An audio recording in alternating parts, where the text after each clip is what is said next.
The rain hammered against the barn roof as Maya pushed open the heavy wooden doors. Her flashlight cut through the darkness, revealing shapes covered in old tarps and decades of dust. Uncle Roy had always been the strange one in the family. While everyone else worked normal jobs in town, he spent his days tinkering with electronics and reading books about space. Maya had loved visiting him as a child, but after college and her job at the aerospace company, she rarely found time anymore. Now, he was gone. Heart attack at 73, alone in this old barn where he spent most of his time. The funeral had been small, just family and a few neighbors. But Roy's will had one surprise that left everyone scratching their heads. Everything went to various family members as expected except for one item. The barn and its contents went specifically to Maya, along with a thick envelope marked, "For Maya only, when you're ready to see." Maya opened the envelope with trembling fingers. Inside were dozens of notebooks filled with Roy's careful handwriting, technical drawings, and photographs. The first page simply said, "Maya, you're the only one who might understand. It's in the back corner under the blue tarp. Everything I learned is in these books. Be careful, be smart. And remember, some things are bigger than we imagine." She walked deeper into the barn, stepping around old farming equipment and stacks of electronic parts. In the back corner, a massive blue tarp covered something huge. Maya grabbed one corner and pulled. The tarp slid away, revealing something that made her drop her flashlight. It wasn't from Earth. The object was about 30 feet long and maybe 15 feet wide. Its surface was dark metal that seemed to absorb light rather than reflect. Its strange symbols were carved along its sides, and what looked like viewing ports dotted its front section. The whole thing sat on some kind of landing gear that had sunk deep into the barn's dirt floor over the years. Maya picked up her flashlight with shaking hands and opened Roy's first notebook. His handwriting was excited, almost frantic. Found it in the North Woods, July 15, 1987. Crashed into Miller's Creek Ravine. Took me 3 months to figure out how to move it without anyone seeing. Whatever it is, it's not from here. The pilot is still inside but hurt bad. Some kind of sleeping chamber is keeping him alive, but barely. She flipped through pages of technical drawings and notes. Roy had spent 37 years studying this thing. He had learned how to open certain panels, how to access what he called the sleeping chamber, and how some of the simpler systems worked. But most of it remained a mystery to him. Maya walked around the craft, running her hands along its surface. The metal felt warm, almost alive. Near what she guessed was the front, she found a section that looked different from the rest. According to Roy's notes, this was an access panel. She pressed her palm against it like he had described. Nothing happened for a moment. Then the metal began to glow with soft blue light. Lines of energy traced outward from her hand, and suddenly a section of the hull simply faded away, revealing an opening large enough to crawl through. Maya grabbed Roy's notebooks and her flashlight and climbed inside. The interior was cramped but clearly designed for someone roughly human-sized. Strange symbols glowed along the walls, pulsing gently like a slow heartbeat. Everything was curved and organic-looking, as if the ship had been grown rather than built. She followed Roy's detailed maps through a narrow corridor to what he called the control room. Banks of dark panels surrounded a single chair that faced a large blank screen, but Maya's attention was drawn to a cylindrical chamber against the back wall. Through its transparent surface, she could see a figure lying motionless inside. The pilot was humanoid but definitely not human. His skin had a greenish tint and was covered in fine scales. He was tall and thin, with elongated limbs and fingers. His face was angular, with large closed eyes and a small mouth. Tubes and wires connected him to the chamber's systems, and a faint mist swirled around him. Roy's notes explained that the chamber was some kind of medical system, keeping the pilot alive but unable to heal his injuries completely. The ship's power systems were failing after decades of slow deterioration. Roy had tried everything he could think of to help, but human technology was simply too different from whatever this was. Maya studied the chamber's control panel. The symbols meant nothing to her, but Roy had spent years figuring out their basic functions. He had even managed to access some kind of diagnostic system that showed the pilot's condition. According to his latest notes, the alien had maybe months left before the failing power systems would no longer sustain him. She spent the next 3 hours reading through Roy's research. Her uncle had been methodical and careful. He had documented every discovery, every failed experiment, every small success. The ship used energy sources he couldn't identify, materials that seemed to repair themselves, and computers that operated on principles he couldn't grasp, but Maya could grasp them. As an aerospace engineer, she understood systems and power flow and computer logic. More importantly, she understood what Roy had been trying to accomplish and where he had gotten stuck. The ship's main problem was power distribution. Some kind of cascade failure had damaged the central power routing system when it crashed. The ship was trying to heal itself, but it needed more power than the damaged system could provide. It was like trying to charge a battery with a broken charging cable. Maya looked at the sleeping alien and made a decision that would change her life forever. She was going to fix this ship. Roy had spent 37 years learning its secrets. She was going to use that knowledge to save a life and maybe, just maybe, learn something that would change everything humanity thought it knew about the universe. She gathered up the notebooks and headed back to her truck. Tomorrow she would start bringing equipment from her workshop. She had vacation time saved up, and her boss wouldn't question her taking a few weeks off after her uncle's death. As Maya drove home through the rain, she couldn't stop thinking about the alien lying in that chamber, trusting its life to technology it didn't understand, maintained by a human who had never given up trying to help. Roy had left her more than just a mystery. He had left her a responsibility. And maybe, just maybe, he had left her the chance to make first contact with another species. Maya's coffee had gone cold hours ago, but she barely noticed. For 3 weeks, she had spent every daylight hour in Roy's barn, learning the alien ship's systems through trial and careful experimentation. Her dining room table was covered with circuit boards, power supplies, and notebooks filled with her own technical drawings. The breakthrough had come when she realized the ship's power system was actually quite similar to the experimental fusion cells her aerospace company was developing.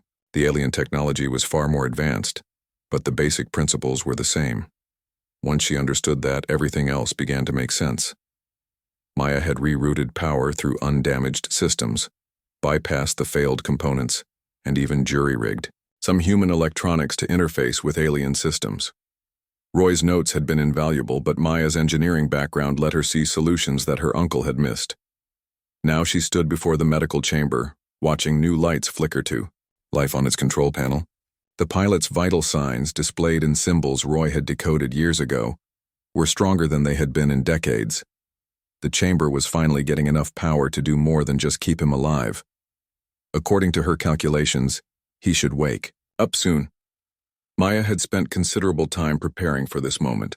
She had learned basic hand signals that Roy thought might be universal, practiced simple drawings to communicate concepts, and even set up a laptop with translation software, though she doubted it would help with an alien language.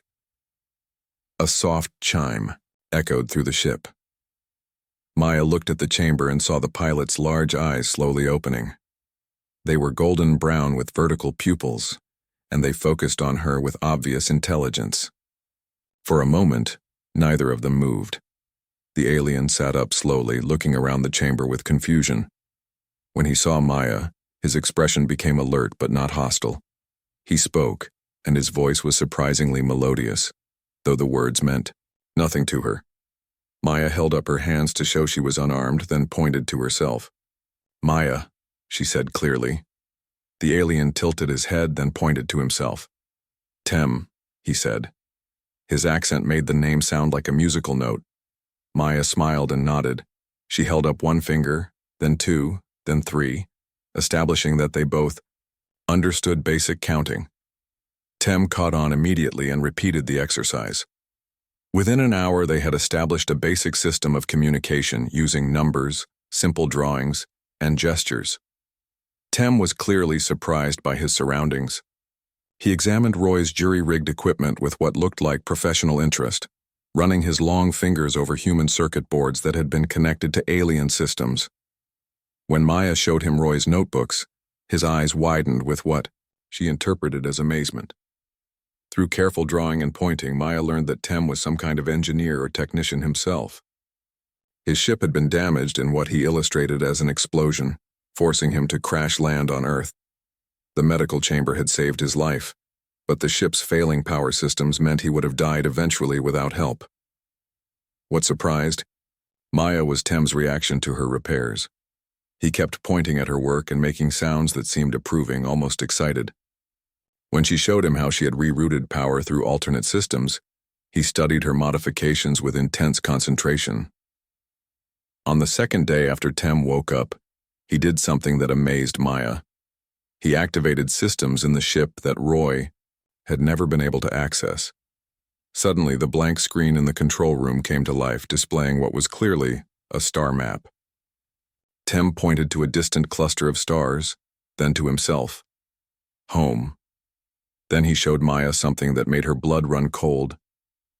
The star map zoomed out, revealing huge sections of space that pulsed with angry red light.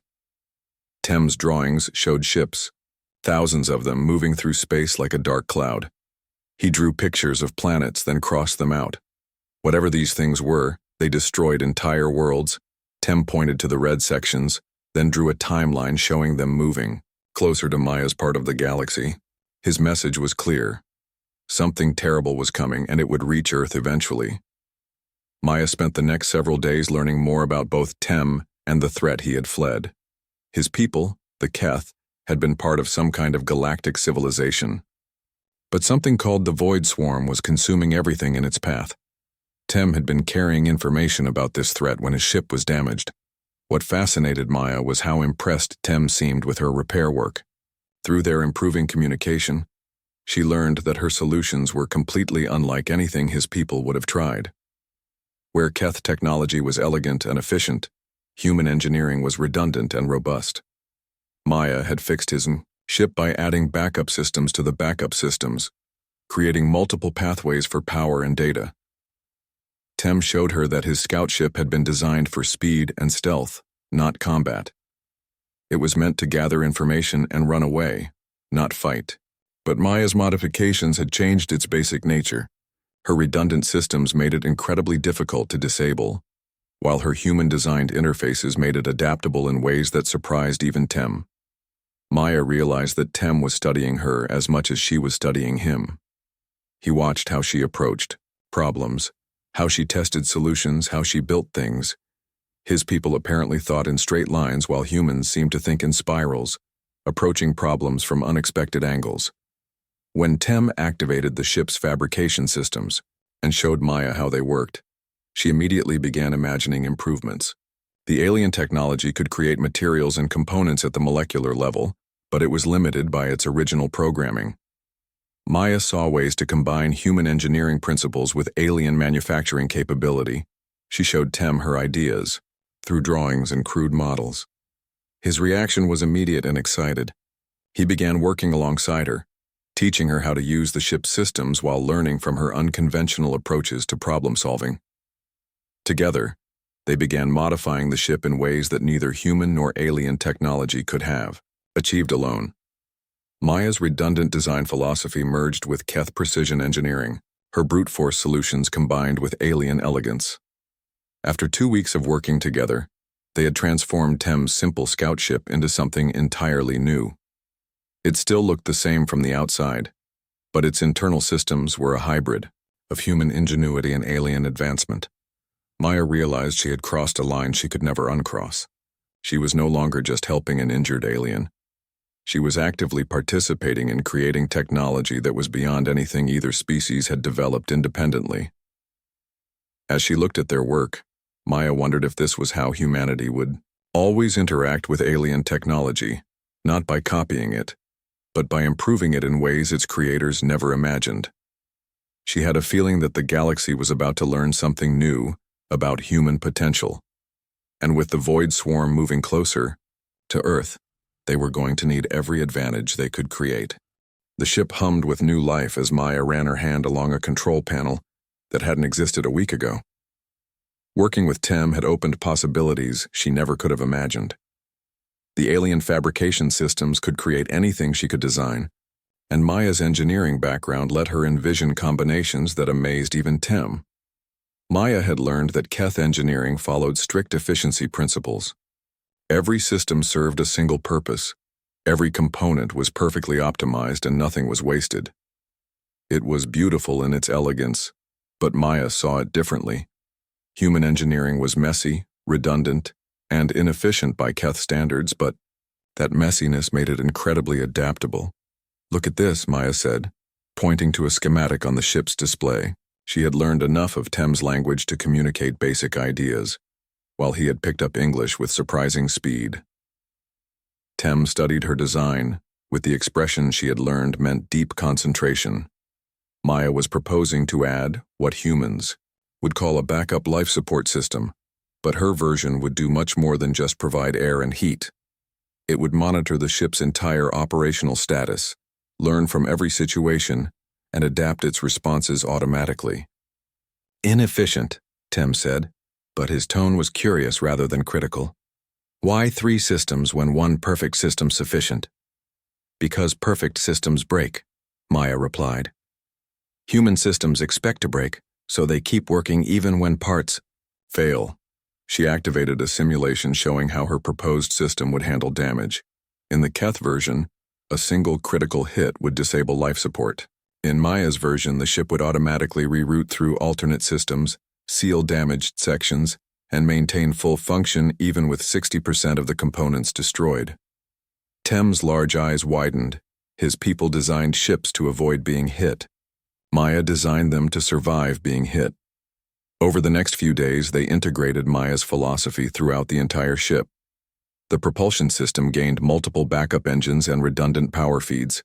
The navigation system could function, using any combination of sensors, and could even navigate by analyzing stellar radiation patterns if all its primary systems failed. But the most revolutionary change was Maya's approach to the ship's computer systems. Keth computers were fast and efficient, designed to solve specific problems in predetermined ways. Maya introduced something her species called adaptive learning protocols. "Show computer new problem," Maya explained to Tem. Computer tries solution. Solution fails? Computer remembers failure, tries different approach. Computer learns like human learns. Tem was skeptical until Maya demonstrated the concept. She presented the ship's computer with a series of engineering problems that had no predetermined solutions. The Keth programming tried its standard approaches, failed, and stopped. Maya's adaptive protocols took over, analyzing the failures, generating new approaches, and eventually solving problems that should have been impossible. "Computer becomes smarter," Tem said with what Maya had learned was amazement. "Learns like living being." "Exactly," Maya said. "Human computers don't just follow instructions, they learn to think." The ship's weapon systems received the most dramatic upgrade. Tem's scout ship had been equipped with only basic defensive lasers, designed to disable pursuing craft long enough to escape. Maya looked at the elegant, efficient system and immediately began designing something completely different. "Humans fight different," she explained to Tem. "Not run away, not give up. Fight until win or cannot fight." Maya's weapon system was typically human in its approach. Instead of a few powerful, efficient lasers, she designed dozens of smaller, adaptable energy projectors. Each projector could function as a laser, a particle beam, an electromagnetic pulse generator, or a plasma cannon, depending on what the situation required. But the real innovation was how the weapons learned. Maya programmed them to analyze every target, every hit, every miss. They would automatically adjust power levels, beam frequencies, and targeting algorithms. Fighting Maya's weapons meant facing an opponent that got better with every shot. Tem watched a simulation of the new system engaging multiple targets. The weapons started with standard settings, then rapidly adapted as they learned each target's weaknesses. Within minutes, what had been an even fight became a massacre as the adaptive systems found optimal solutions for every threat. "This changes everything," Tem said quietly. "No ship survives learning weapons." Maya was also working on the ship's defensive systems. Keth shields were efficient barriers that absorbed energy until they failed. Maya's shields were living systems that analyzed incoming attacks, and adapted their responses in real time. They could become solid barriers against projectiles, energy sinks against lasers, or electromagnetic fields against particle weapons. They even learned to predict attack patterns and strengthen the areas most likely to be hit. The hull itself became part of the defensive system. Maya programmed the self-repair systems to not just fix damage, but to improve upon the original design. Every time the ship was hit, the damaged area would be rebuilt stronger and more resistant to the same type of attack. Ship becomes better by being hurt, Tem observed. Very human concept. We call it learning from experience, Maya said with a grin. But perhaps Maya's most ambitious modification was what she called the integration protocol. Instead of having separate systems for weapons, shields, propulsion, and life support, Maya connected everything through adaptive networks. Power could be instantly redirected from any system to any other system based on need. The ship could sacrifice weapons power for stronger shields or drain life support to boost engines for emergency speed. More importantly, all systems shared information. The weapons learned from the sensors, the shields adapted based on propulsion data, and the life support systems monitored everything to optimize crew performance. The ship became a single, integrated organism rather than a collection of separate machines. Tem was amazed by how the integrated systems worked together. During test simulations, the ship would automatically adjust its entire configuration based on changing circumstances. Fighting long-range opponents, it would become a mobile weapons platform. Facing faster enemies, it would transform into a defensive fortress. Needing to escape, every system would focus on speed and stealth. Ship thinks like crew, Tem said. Knows what needs before crew asks. Maya nodded. Human ships are partners, not just tools. After a month of modifications, they were ready for the first real test flight. Maya had installed human-style manual controls alongside the alien interfaces, allowing her to pilot the ship using familiar methods, while Tem handled the more advanced alien systems. As the ship lifted off from Roy's barn for the first time in decades, Maya felt the smooth power of alien engines enhanced by human engineering redundancy. Every system was functioning perfectly, but more importantly, every system was ready to adapt to whatever they might encounter. Maya had no idea that their test flight was about to trigger the first galactic crisis in centuries. As the ship climbed toward space, its hybrid energy signature was unlike anything the galaxy had ever seen. To the monitoring stations of several spacefaring civilizations, it looked like a completely new type of technology had just appeared on a backwater planet that wasn't supposed to have any advanced technology at all. The galaxy was about to discover that when human ingenuity met alien technology, the results were far more dangerous than either species could have achieved alone. Admiral Corix of the Keth Defense Fleet had been monitoring deep space communications for 30 years, but he had never seen anything like the energy readings coming from the third planet in the Sol system. The small blue world wasn't even supposed to have spaceflight capability, yet sensors were detecting power signatures that exceeded most military vessels. "Sir," his communications officer reported, "we're receiving similar readings from Delvian and Morse monitoring stations. They're requesting an explanation." Corix studied the data streams flowing across his command screens. The energy signature was definitely Keth in origin, but it was wrong somehow. More complex, more powerful, and structured in ways that made no sense according to established engineering principles. "Prepare a reconnaissance squadron," Corix ordered. 3 ships, minimum engagement protocols. If someone is using stolen, Keth technology, we need to know. Meanwhile, in the Delvian Confederacy Command Center, General Voss was having a similar conversation with her tactical staff. The Delvians had fought the Keth for decades before establishing their current cold peace, and both sides monitored each other's technological developments carefully. "The energy pattern is definitely artificial," her science officer reported. "But it doesn't match any known Keth designs. The power distribution is completely unlike their standard efficiency models." "Could be a new weapon system," suggested the tactical officer. "The readings suggest massive redundancy and adaptive capability," General Voss nodded grimly. "If the Keth had developed new military technology, The Delvian Confederacy needed to know about it immediately. She authorized a fast cruiser to investigate the Sol system. On the Morse Empire's monitoring station, Captain Rex was reaching similar conclusions. The Morse had remained neutral in most galactic conflicts by being the first to understand new threats and the first to develop countermeasures. These energy readings suggested something entirely unprecedented.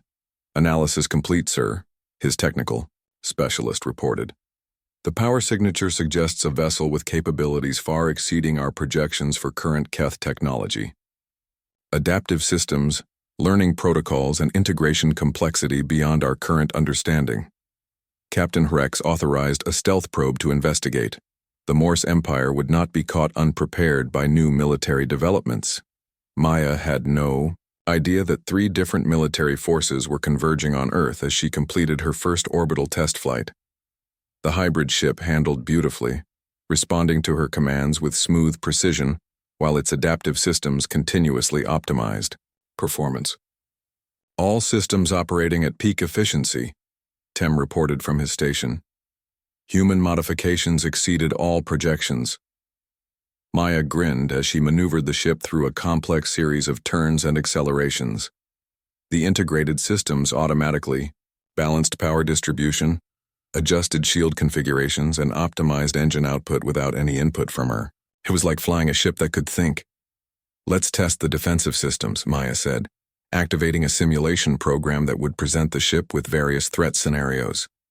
The ship's sensors immediately detected the approaching Keth squadron, followed by the Delvian cruiser and the Morse probe. Maya's blood ran cold as she realized what was happening. "We have company," she told Tem. 3 different groups, all heading straight for us. Tem studied the sensor readings with growing alarm. Keth military formation, Delvian heavy cruiser, Morse stealth configuration. They detected ship energy signature. Maya felt a moment of panic, then forced herself to think like an engineer. They had built this ship to be adaptive and survivable. Now they were going to find out if their modifications worked. "Can we outrun them?" Maya asked. "Unknown," Tem replied. "Ship faster than original design, but these are military vessels." Maya made a decision that would echo across the galaxy for generations. Instead of running, she activated all the ship's learning protocols and prepared to demonstrate exactly what human engineering could accomplish. The Keth squadron arrived first. 3 sleek vessels that moved with military precision. Their commander transmitted a standard identification request, demanding that the unknown vessel identify itself and submit to boarding for inspection. Maya responded by showing them something impossible. Her ship split its signature into 7 different energy patterns, making it appear that multiple vessels were operating in the same space. The Keth ships immediately moved to defensive positions, trying to target multiple threats that were actually a single ship using adaptive holographic projectors. While the Keth squadron was trying to understand what they were seeing, Maya's weapons systems went to work. Instead of firing destructive shots, she used precise electromagnetic pulses to disable their targeting computers and communication arrays. The Keth ships found themselves blind, deaf, and unable to coordinate their attacks. The Delvian cruiser arrived expecting to find a battle, but instead discovered 3 Keth vessels drifting helplessly, while an unknown ship performed maneuvers that seemed to violate physics. The Delvian commander immediately opened fire with his main weapons. Maya's adaptive shields analyzed the incoming plasma bolts and reconfigured themselves to absorb the energy and redirect it back at the attacker. The Delvian cruiser's own weapons, fire was turned against it, overloading its forward shields and forcing it to retreat. The Morse probe remained hidden, recording everything with sophisticated sensors. Its crew watched in amazement as a single unknown vessel neutralized superior forces using technology that seemed to combine the best features of multiple civilizations while adding capabilities that none of them possessed. Maya didn't stop with just defending herself. Her ship's learning systems had analyzed all 3 attackers and identified their technological limitations. Within minutes, she had developed specific countermeasures for each civilization's standard military hardware. She demonstrated these countermeasures by systematically disabling every military system the attackers possessed while leaving their life support and navigation intact. The message was clear. She could have destroyed them easily but chose not to. The Keth squadron limped back to their fleet with reports that seemed impossible. Their admiral demanded full technical analysis of the encounter, but the data made no sense. The unknown vessel had demonstrated capabilities that exceeded theoretical projections for advanced military technology. The Delvian cruiser returned with similar reports. Their weapons had been turned against them by defensive systems that seemed to understand their technology better than they did. General Voss immediately classified the encounter and began emergency consultations with the Confederacy's top scientists. The Morse probe's recordings were analyzed by the Empire's most advanced technical specialists. Their conclusion was disturbing. Someone had developed hybrid technology that combined known scientific principles in ways that created entirely new capabilities. Within hours, emergency communications were flashing between the major galactic powers. For the first time in centuries, they had encountered something that posed a potential threat to all of them equally. The Galactic Council, which had spent centuries managing conflicts between established civilizations, suddenly faced a new reality. An unknown power with unprecedented technology had appeared in a backwater system that wasn't even supposed to be capable of spaceflight. Intelligence reports began flowing in from all three encounters. The unknown vessel had used non-lethal force, exclusively, suggesting either supreme confidence or unusual ethical constraints. Its technology appeared to be adaptive, learning from each encounter and developing countermeasures in real time. Most disturbing of all, the vessel's energy signature suggested it was a small ship, possibly even a single-person craft. If this was what their scouts could do, what could their main fleet accomplish? Maya had no idea that her successful test flight had triggered the first galactic crisis in centuries. As she landed the ship back in Roy's barn, she felt proud of their successful modifications. The hybrid technology had performed perfectly, demonstrating capabilities that exceeded even her optimistic projections. Systems performed beyond expectations, Tem reported. Ship adapted to threats faster than organic reflexes could respond. Maya nodded, but she was troubled by the encounter. 3 different military forces had responded to their test flight, which meant the galaxy was more militarized and suspicious than she had realized. Tem, she said quietly, I think we just announced to the entire galaxy that Earth has advanced technology. Tem's expression was grave. Yes, and now they fear what else we might have. Maya realized that her decision to fix Uncle Roy's alien ship had consequences far beyond saving Tem's life. She had inadvertently declared humanity's presence to a galaxy full of armed civilizations, none of whom knew what to make of the impossible technology they had just witnessed. The galaxy would never see Earth the same way again. 3 months after Maya's encounter with galactic military forces, the first reports began reaching Earth through Tem's communication equipment. The news was terrifying and immediate. The Void Swarm had entered the galaxy, and they were destroying everything in their path. Maya watched the intercepted military communications with growing horror. The Keth home system had fallen in 6 hours. The Delvian outer colonies were gone. Morse defensive positions that had stood for centuries were being overwhelmed by enemy forces that seemed to learn and adapt faster than any defense could respond. Swarm uses artificial intelligence, Tem explained grimly. Each ship learns from every encounter, share knowledge instantly across entire fleet. Standard tactics become useless after first battle. Maya studied the tactical reports flowing across their screens. The Void Swarm ships were sleek, efficient, and deadly. More importantly, they were smart. Every time the galactic civilizations tried a new strategy, the swarm adapted within hours and shared that knowledge with every other ship in their fleet. They're doing what our ship does, Maya realized. Learning and adapting in real time. Yes, Tem agreed. But Swarm has millions of ships. Galactic defenses not designed for enemy that learns. Maya felt a chill as she understood the implications. The galaxy's military forces were designed to fight predictable enemies using established tactics.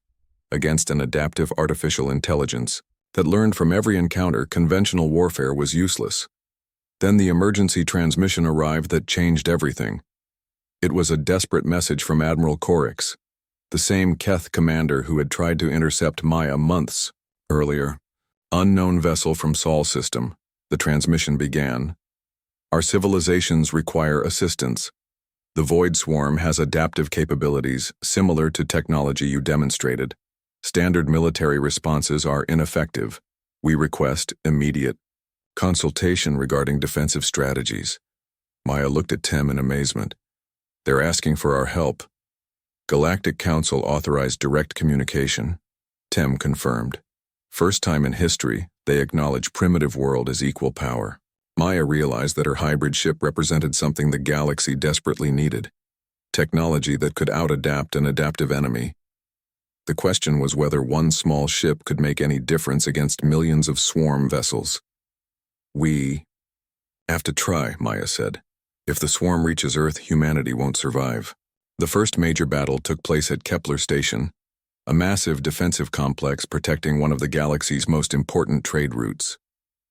Maya's hybrid ship arrived to find a desperate battle already in progress. 3,000 galactic military vessels were facing off against 5,000 swarm ships. The battle was going badly for the defenders. Every tactic they tried worked once, then became useless as the swarm adapted and shared countermeasures across their entire fleet. Maya activated her ship's learning protocols and dove straight into the center of the battle. Her weapon systems immediately began analyzing swarm technology, looking for weaknesses and developing countermeasures. What Maya discovered changed her understanding of the enemy completely. The swarm ships were indeed adaptive, but they followed predictable learning patterns. They analyzed threats, developed responses, and shared those responses with other ships. But their adaptation was logical and systematic. Human thinking wasn't logical or systematic. Maya's approach to problems was intuitive, chaotic, and completely unpredictable. Her ship's learning systems didn't just develop countermeasures, they developed weird countermeasures that shouldn't work, but did. Against a swarm ship that had learned to deflect energy weapons, Maya's systems created weapons that fired bursts of organized gravitational waves. Against shields designed to absorb kinetic impacts, her weapons fired exotic matter that existed in 17 dimensions simultaneously. But Maya's real advantage was her ship's integration philosophy. While the swarm adapted to specific threats, Maya's ship adapted its entire configuration. Fighting at long range, it became a mobile weapons platform. Fighting up close, it transformed into something resembling a mechanical octopus, with weapons extending in impossible directions. More importantly, Maya's ship learned from the swarm's adaptation patterns and began predicting their responses. Instead of waiting for the enemy to adapt to her attacks, she started changing her tactics faster than they could analyze and respond. The result was chaos that favored the defender. Maya's ship carved through swarm formations like they were standing still, using weapons and tactics that violated every principle of logical warfare. The galactic military forces watched in amazement as a single small ship systematically dismantled enemy formations that had been overwhelming their entire fleet. But Maya wasn't finished demonstrating human ingenuity. Instead of just destroying swarm ships, she started capturing them. Her ship's fabrication systems, enhanced with human engineering principles, could reverse engineer enemy technology in real time. Within hours, Maya was building her own versions of swarm ships, but with human modifications that made them even more adaptive and unpredictable. Admiral Corix opened a direct communication channel to Maya's ship. "How are you accomplishing this?" he demanded. "Human engineering," Maya replied. "Your people design ships to be perfect. We design them to be impossible to kill. The swarm can adapt to perfect. They can't adapt to impossible." Maya's captured swarm ships, modified with human redundancy and chaos principles, began turning against their former allies. But these weren't simple mind-controlled vessels. Maya had programmed them with human-style learning protocols, making them as unpredictable and adaptive as her original ship. The battle turned into a rout as Maya's growing fleet of converted swarm ships began using their own adaptive technology against them. The remaining swarm vessels found themselves facing enemies that used their own weapons and tactics, but with human-style unpredictability that made conventional adaptation useless. Within 12 hours, the Battle of Kepler Station was over. 5,000 swarm ships had been destroyed or captured by a force that had started as a single human-modified scout vessel. The Galactic Defenders hadn't just won. They had gained a new understanding of how to fight an adaptive enemy. Word of the victory spread across the galaxy within days. Emergency councils convened on every major world as military leaders tried to understand what had happened. The report seemed impossible. A single ship from a primitive world had not only defeated the Void Swarm, but had turned their own adaptive technology against them. Maya found herself at the center of galactic attention in ways she had never imagined. Representatives from dozens of civilizations requested meetings wanting to understand human engineering principles and learn how to modify their own technology. They want to learn human chaos, Tem observed with amusement. Logical minds trying to understand illogical solutions. Maya was amazed by how alien civilizations approached problems. The Keth wanted precise mathematical formulas for her modifications. The Delvians requested detailed technical specifications for her adaptive systems. The Morse Empire offered to trade their most advanced technology for copies of her weapon designs. But Maya realized they were missing the point entirely. Human engineering wasn't about specific technologies or designs. It was about a completely different way of thinking about problems. You can't copy human engineering, Maya explained to a gathering of galactic military leaders. Human engineering isn't about making things work perfectly. It's about making things work even when everything goes wrong. She demonstrated by showing them a simple human tool, a multi-purpose knife. To alien eyes, it was inefficient and crude, with dozens of functions that could each be performed better by specialized tools. This is human thinking, Maya said. One tool that does many things poorly instead of many tools that each do one thing perfectly. When you're in trouble, poorly is good enough. Over the following months, Maya worked with military engineers from across the galaxy, teaching them not just her specific modifications but the human approach to solving problems. Instead of designing perfect solutions, they learned to design robust solutions that could adapt to unexpected situations. The transformation was remarkable. Galactic military technology began incorporating human principles of redundancy, adaptability, and controlled chaos. Ships gained backup systems for their backup systems. Weapons learned to be unpredictable. Defense networks developed the ability to function even when most of their components had failed. But Maya's greatest contribution was teaching alien artificial intelligences to think like humans. She showed them how to approach problems intuitively rather than logically, how to try solutions that shouldn't work but might, and how to learn from failures instead of just avoiding them. The results were devastating to the Void Swarm. Their adaptive learning systems, designed to counter logical military responses, couldn't cope with the chaotic unpredictability of human-influenced technology. Every encounter with the new hybrid systems taught them contradictory lessons that made their next encounters more difficult. Maya's converted swarm ships became the core of a new galactic defense force. Each ship was unique, modified with different combinations of human and alien technology, making it impossible for the swarm to develop universal countermeasures. The final battle took place at the edge of the galaxy, where the main swarm fleet was preparing for a massive assault on the galactic core. Maya led a force of 10,000 ships, each one a hybrid of human engineering principles and alien technology. The swarm had learned from their previous defeats. They deployed new adaptive algorithms, faster learning protocols, and redundant command structures designed to counter unpredictable opponents. But they were still thinking like machines, trying to solve the problem of human chaos through better logic. Maya's response was typically human. Instead of fighting the million-ship swarm fleet, she ignored it completely and attacked their manufacturing centers. While the swarm was preparing for a massive space battle, Maya's forces destroyed the automated shipyards that produced their vessels. But Maya didn't stop with just destroying the shipyards. She captured them, studied their manufacturing processes, and began producing her own versions of swarm ships. Within weeks, she was fielding a fleet that grew faster than the swarm could destroy it.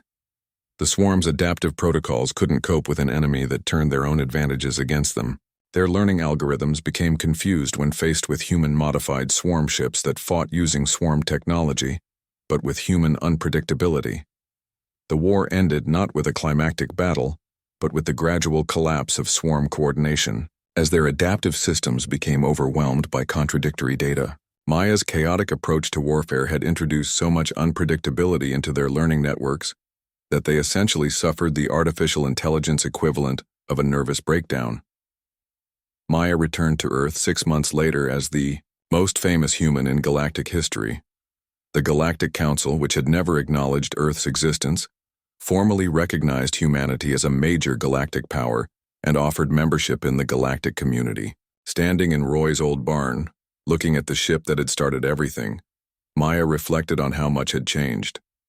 Uncle Roy's simple act of kindness toward a crashed alien pilot had led to humanity's emergence as a spacefaring civilization and the salvation of the entire galaxy.